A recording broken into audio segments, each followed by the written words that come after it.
Welcome to the Deep Dive, where we sift through the noise to get you well informed fast. Today we're diving into something we all rely on, something you likely visited this week or maybe very soon, the grocery store. But we're looking beyond just your local aisle. We're doing a deep dive into the global grocery market. Our insights today, they're drawn from a pretty comprehensive 2025 market report. It tracks revenues from 2021, projects out to 2025, and looks all the way ahead to 2033.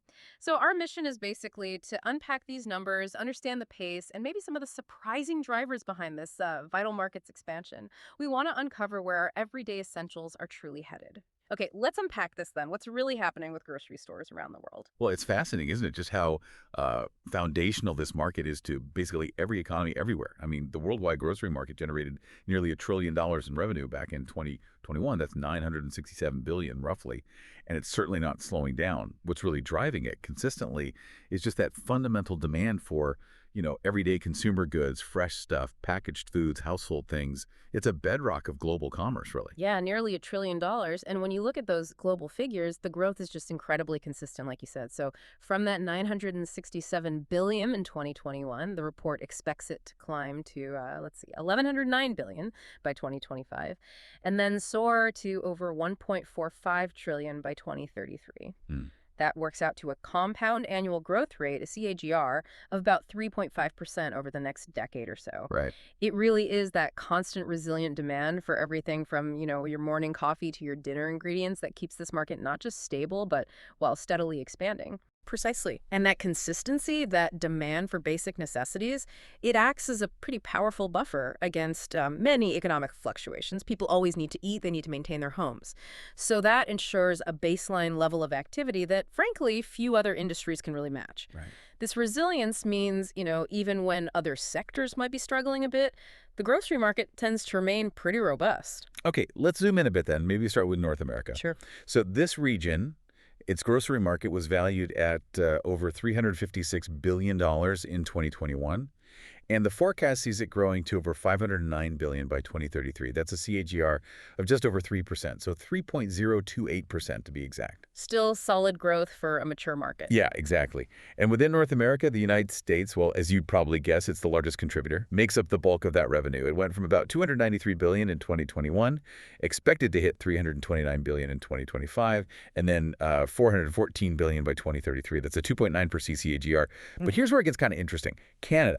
Canada is showing notably stronger projected growth. Its CAGR is higher than the US, up at 3.75%. Oh, interesting. Yeah, growing from 37 billion to 58 billion over that same period. And Mexico's doing decently too, around 3.2% CAGR. That does raise an important question then. Hmm. Why might Canada be showing a notably higher growth rate than the U.S., especially since they're such close economic partners? Right.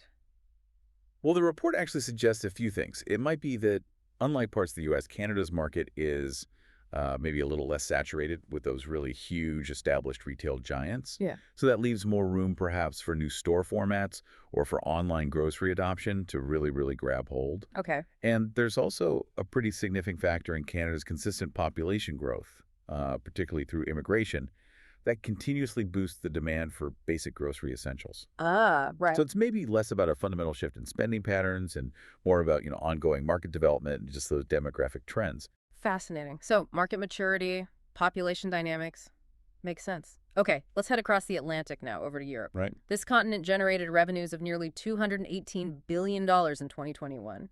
It's expected to grow to over $310 billion by 2033. The KGR there is pretty similar to North America's overall rate, just over 3%. 3.065%. Okay. Now, the big players, obviously the UK, France, Germany. The UK is looking solid, going from about 35 billion to 52 billion with a 3.3% CAGR. Germany is actually showing the strongest growth in Europe, predicted to go from 42 billion up to nearly 65 billion by 2033. That's Europe's highest CAGR at about 3.76%. Wow, higher than Canada's even. Yeah, but then France, on the other hand, is forecast for a slightly lower growth rate, around 2.5% CAGR, going from 27 billion to about 36 billion. Yeah, those varied growth trends in these, established European markets are quite telling. Germany's strong growth, even though it's a mature economy, it suggests that maybe their retailers are adapting really effectively to new consumer demands, perhaps through I don't know, innovation in store formats, maybe more organic options, better digital integration, things like that seem to be yielding stronger results there. Right. In contrast, you mentioned France is a bit lower, and the report also mentions Russia growing more modestly, around 1.4%. Hmm.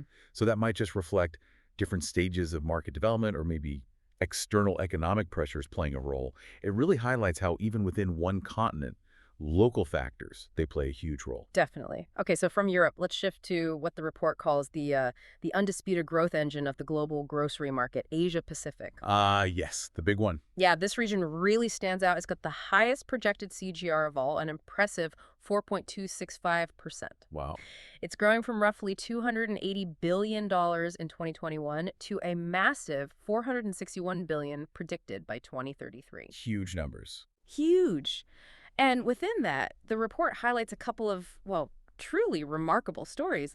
China and India, especially. Yeah, and if we connect this to the bigger picture, it's clear, isn't it? The sheer population size, plus the rapid expansion of the middle class in countries like India and China. Hmm. That's truly reshaping the global grocery landscape. Absolutely. Take India, for instance. The report shows it having the most rapid expansion in the region. Its CAGR is over 5%. Remarkable. 5%, wow. Going from 42 billion up to 76 billion. And this isn't just about more people, although that's part of it. It's also about increasing disposable income, significant urbanization, and a really rapid shift from, traditional informal street vendors towards modern grocery chains. Right, the formalization of retail. Exactly. And then you add the exploding mobile internet penetration. That's a huge driver for online grocery adoption, too. It just creates these unparalleled opportunities for growth. China's growth is similar, over 4.4% CAGR, going from 78 billion up towards 132 billion, powered by massive shifts in consumer behavior and retail infrastructure as well. That really is a transformative picture. And the report also mentions strong growth in places like Singapore, Southeast Asia as a whole. Singapore around 4.6%, Southeast Asia even higher at 4.8%. And healthy growth in Japan, South Korea, Australia, Taiwan, too. It's just a powerhouse region. No question about it. Okay, next up, let's look at South America. Right. The grocery market here was valued at just over $49 billion in 2021. It's expected to grow to over $77 billion by 2033. That's a solid CGR, actually higher than North America or Europe overall at 3.8%. Interesting. Brazil leads the pack in total size, going from about 19 billion towards 29 billion, with a 3.7% CTGR. But what's particularly notable here, similar to the Canada situation, is Argentina. Yeah. It's projected for a significantly higher CAGR, 4.45%. Yeah, that higher growth rate in Argentina compared to Brazil, even within the same continent, it does hint at some specific national dynamics at play. Like what, potentially? Well, the report suggests it could be influenced by a mix of things, maybe evolving economic policies that are impacting consumer purchasing power differently, or perhaps just more aggressive expansion strategies by grocery retailers in Argentina that are proving, highly effective right now. I see. It's another compelling example of how these regional or even national nuances can lead to quite different trajectories, even within a broader market trend. Makes sense. Okay, shifting now to the Middle East. Okay. Grocery stores in this region generated over 43 billion in 2021. That's projected to reach over 67 billion by 2033. The CAGR here is also quite strong, nearly 3.7%, 3.686%. Solid. And countries like Saudi Arabia, the UAE, Qatar, they're showing really strong momentum and contributing significantly to this growth. Saudi Arabia, for example, growing from about 11.7 billion to 18.3 billion with a 3.76% CAGR. The UAE from 5.4 billion to 9.2 billion, Qatar from 4.6 billion to 6.9 billion roughly. Yeah, the rapid development you see across the Middle East and those ongoing economic diversification efforts, they're undoubtedly fueling this grocery growth. Right, moving beyond oil. Exactly. As these economies mature, driven by huge investments in infrastructure and non-oil sectors, and as populations expand and become more urbanized, the demand for modern retail infrastructure and more diverse food options just increases significantly. So the grocery market there is really becoming a major beneficiary of the region's broader progress, and that move towards a more modern, convenience-driven consumer lifestyle. All right, finally, let's look at Africa. Okay. The last region. This was the smallest market in 2021, starting at just over $21 billion. It's projected to reach nearly $33 billion by 2033. Now, It also has the lowest key GR of all the regions we've discussed at just under 2.85%. Right, the lowest growth rate. South Africa leads the continent in market size, expected to grow from about 9 billion in 2021 to nearly 15 billion by 2033. Its CEGR is actually a bit higher than the regional average, almost 3.4%. Okay, so South Africa is pulling the average up a bit. Seems like it. The report also mentions Nigeria and the rest of Africa category moving upward, but likely at slower rates, bringing that overall average down. Yeah, Africa certainly presents a unique blend of challenges but also immense long-term opportunities. While the current market size and the overall CAGR are lower than other regions, the report does highlight that underlying potential. It's driven by things like, rapidly growing populations, increasing urbanization, and just the gradual expansion of formal retail channels. So why the lower CAGR right now? Well, it probably reflects the significant investment that's still needed in things like infrastructure development, roads, electricity, Yeah. also cold chain logistics, which is crucial for groceries. Right, keeping things fresh. Exactly. Mm. And retailers also need to adapt to very diverse consumer purchasing habits across a massive continent. There are many different markets within Africa. So those factors likely temper the growth rate for now. But, for a savvy retailer looking long-term, the potential here remains substantial as these fundamental shifts continue to unfold. So wrapping this all up, as we've explored, the grocery store industry, it continues to be incredibly resilient, doesn't it? And just absolutely essential to the global economy. Definitely. From North America's sort of steady pace to Asia Pacific, just explosive expansion, every region is playing its own unique and evolving role in shaping where this market is headed. It's clear this isn't just about, where you pick up your milk and bread anymore. It's this massive, dynamic, global industry. So what does this all mean for you, the everyday shopper listening, and maybe for the future of how we actually get our food? Well, I think it fundamentally means that grocery stores are constantly actively redefining their value proposition, and they're doing it all across the globe. This evolution is really closely tied to, our changing consumer behaviors, right? The explosion of digital retail channels, online ordering, delivery apps, Mm-hmm.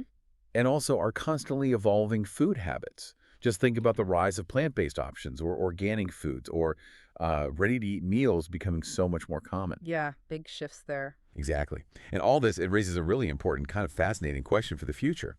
As our lives become more digital and our food preferences continue to shift, what will the grocery store of, say, 2033 actually look like when you walk through its doors? Is it going to be some kind of immersive tech experience, or maybe a highly localized community hub, or perhaps something entirely new that we haven't even really pictured yet, something to think about?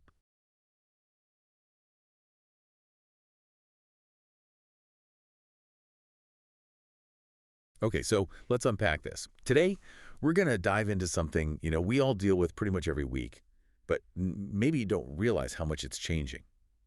The global grocery market. It's a massive space, and it's transforming fast. Exactly. And we're drawing our insights today from some really interesting research by Cognitive Market Research called The Evolving Global Grocery Market Landscape. Honestly, some surprising stuff in there. So our mission basically is to pull out the key nuggets for you.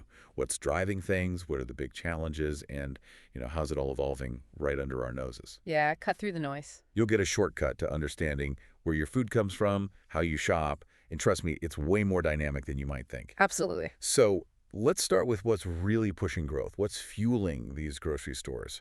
One of the biggest forces, maybe the biggest, is actually you, the shopper, right? With this huge interest in organic and fresh foods.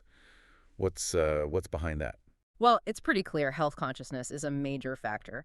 Shoppers are increasingly looking for organic produce, dairy, meats, basically anything minimally processed. Right. And it's not just a fad. People genuinely believe in the health benefits. They perceive the quality as higher. And there's a big eco-friendly angle, too. They're worried about, pesticides, GMOs, artificial stuff. So they're naturally leaning towards cleaner options, often local, too. Okay, so how are the stores reacting? Is it just like sticking an organic sign up, or is it deeper? Oh, it's much deeper. It's becoming strategic. If you look at the bigger picture, retailers are actively curating much wider ranges of organic products. Right. You see whole dedicated sections now. And it's not just about meeting that immediate demand. It's about building their brand image. Ah, okay. By aligning with these values, health, sustainability stores connect with a certain type of customer, someone who cares about ethical consumption. It builds a more sustainable brand and Hopefully for them, long-term loyalty. That makes a lot of sense. So, okay, organic and fresh is one big push from consumers. What about something that stores themselves are driving more, but is also really clicking with shoppers? Mm. I'm thinking private labels, store brands. They've really changed, haven't they? Oh, absolutely. The story there is actually fascinating. Private labels are booming, and yes, competitive pricing is a big part of it, especially for shoppers watching their budgets. Sure. But here's the thing. Increasingly, they're matching or sometimes even beating the national brands on quality. Really? Yeah. And for the retailers, the advantage is huge. They control the manufacturing, the pricing. Mhm. They can pivot really quickly to jump on new trends, Like what? like gluten-free, vegan, organic options, all under their own brand name. It gives them enormous flexibility. Okay. And it's not just about saving money for the customer anymore. It's about exclusivity. If a store develops a really good, unique private label product, well, you can only get it there. Ah, makes it the destination.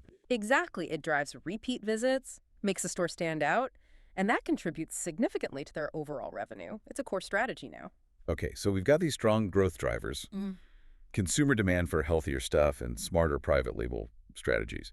But it can't all be easy, right? The market must have its challenges. Oh, for sure. There's a massive one that I think has probably affected how almost everyone listening shops now.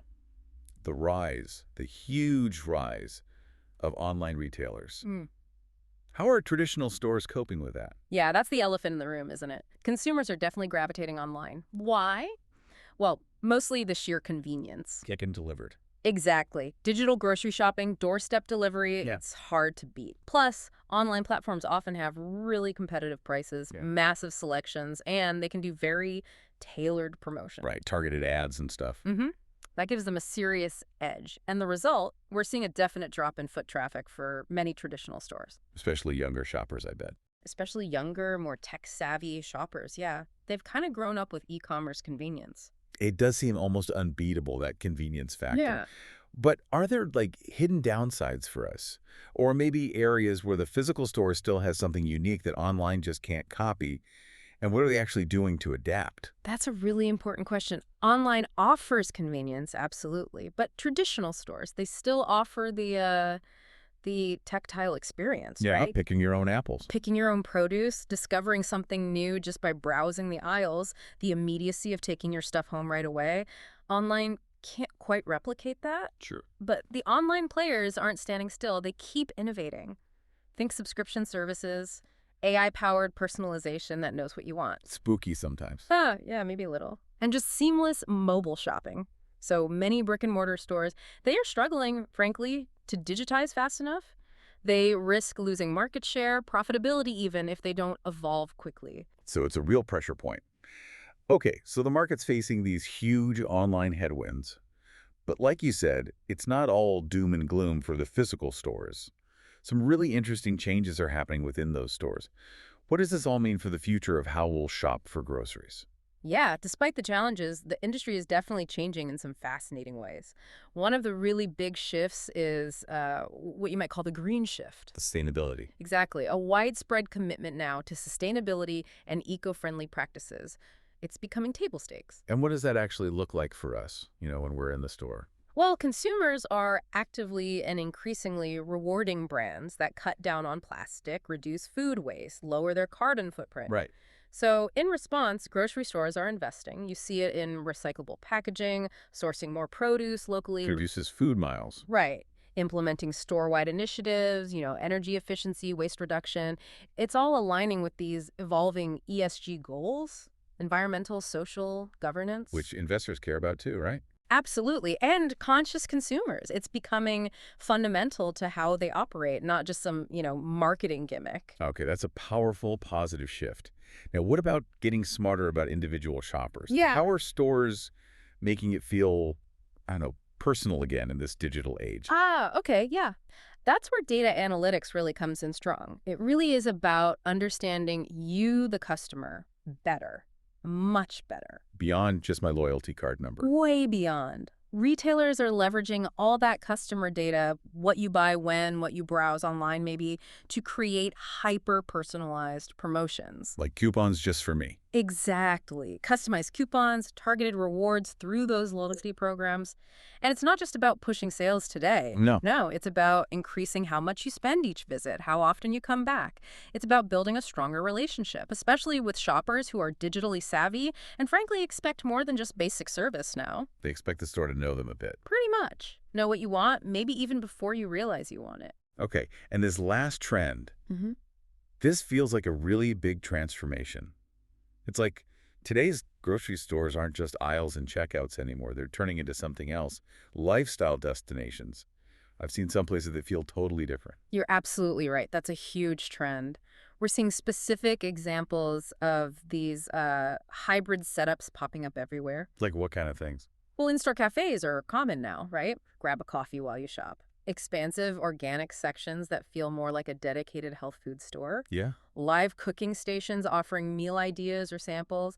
Big ready-to-eat food counters. That's huge for convenience. Even things like event spaces for cooking classes or community gatherings. Wow, okay. The whole idea is to offer a much more engaging kind of holistic customer experience. It Mhm. merges health, convenience, community, all in one place. So it's not just about buying food anymore. Not at all. It's how physical stores are fighting back, differentiating themselves in this super competitive environment. They're trying to make a trip to the grocery store an actual experience, not just another chore on the list. Yeah, makes sense. Okay, so let's sort of wrap this up. It feels like while the global grocery market is definitely under pressure from, the digital side, it's absolutely evolving. For sure. It's incredibly dynamic. Through innovation, a real commitment to sustainability seems to be taking hold, and this much deeper understanding of what we, the consumers, actually want. Mm-hmm. That focus on organic, the smart growth of private labels, and using data to personalize things, that's really going to shape the future of this industry for all of us, isn't it? I think so. Those are the key forces right now. So maybe something to think about next time you head to the store. Mm. Consider this. In a world where your local grocery place might start feeling more like a community hub, or maybe a health destination, and where ultimate convenience is just a click away online. What does your ideal grocery shopping experience actually look like in the future? Yeah, what's the perfect blend for you? What mix of that community feel, the sheer convenience, and maybe those conscious, sustainable choices? Yeah. What would really serve you best? Something to chew on.